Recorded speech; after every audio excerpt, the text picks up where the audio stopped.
The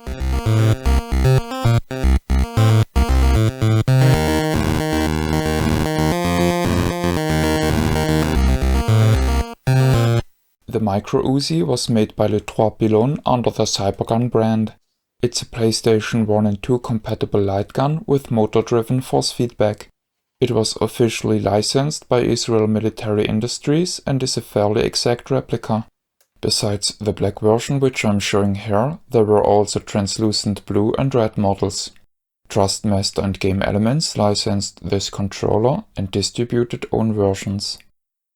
Thanks to the license, the gun is able to bear many of the original markings and logos. Buttons and switches were hidden at existing functions and visual elements.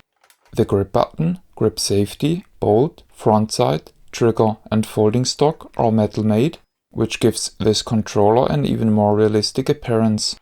Added were just the 3P logo and white button labels. Instead of making an exact replication of the folding stock, the stock of the gun's predecessor, the Mini Uzi, was copied. Although this was a common modification back in the days, I doubt that the controller designer did this by purpose. It might be a similar situation as in episode 155, where Big Ben Interactive accidentally copied the logo of the Pachmayr grip company. All buttons but the C button are rubber dome based. A and B are distributed to the sides of the gun. They are approximately screwhead sized and are located close to where on the original gun mounting pins would be. Sadly, this means that access to B is vastly impaired while the gun is in its folded form. The shoulder stock of small Uzis are really more meant for semi-precise shooting, as their very short length makes it difficult to focus on both pieces of the sights at the same time. As this light gun is a close replication, I have to fold the stock in order to be able to aim well, which makes the B location more annoying. As the stock is metal made and heavy, having the stock folded perpendicular to the gun messes up the center of mass. For games which made use of the B button a lot, I put the stock at a 45-degree angle, as angles steeper than that didn't tend to stay put well, which eventually causes the stock to latch against the pistol. The grip button relies on a very nice feeling tactile push button switch. Unfortunately, it is solely mapped to C and can't be used in GunCon and normal gun mode. Due to its shape, the grip button causes the middle finger to collide with the trigger guard, which decreases the overall comfort. Start and select are placed at the left-hand side of the gun, hidden in the stamped enforcement line. The push button switch based trigger is very tactile and nice to use. Unfortunately, it actuates quite far back, which paired with a stiff return spring can become fatiguing. Quite fittingly, the original fire mode switch serves that very purpose. Normal, auto-reload and auto-reload plus auto-fire are the available choices. The reload capacity is 6 shots.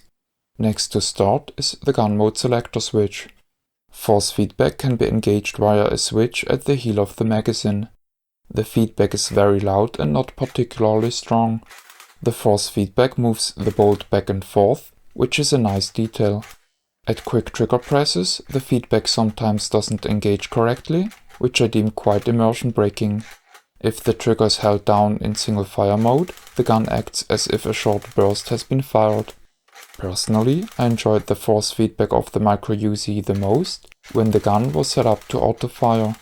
Contrary to my expectations, the force feedback still behaves a bit interval fire-like in this mode.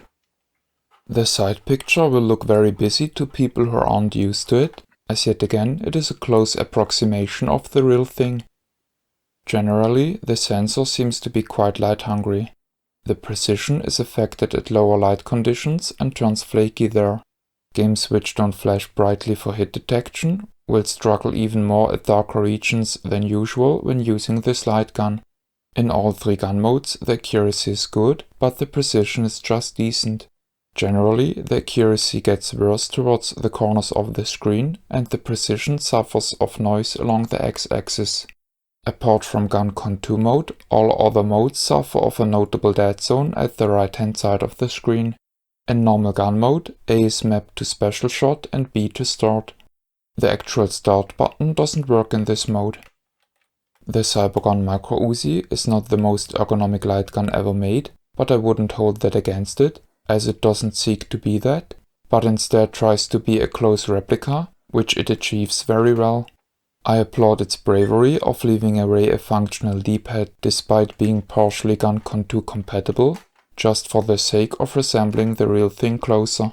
In my mind, the controller is a nice functional novelty and collector's item for enthusiasts, but it's not meant to be used every day, and especially not for any competitive play. While the Micro Uzi is an iconic gun design, which was a strong influence to Sega when designing their The House of the Dead 4 light gun, I don't think it's the most pleasant light gun to use. The box design is a bit strange. Les Trois Pylônes cluttered the left-hand side with non-related stock images. Still, I think the box looks appealing and gives much useful information. To my amusement, the back warns not to paint the gun in order to prevent confusion with real firearms, even though the gun itself is already black and realistic looking. Another fun detail is the typo in the URL, which says Cybergun instead of Cybergun. This is the end of the review. My name is Ben. I thank you for viewing.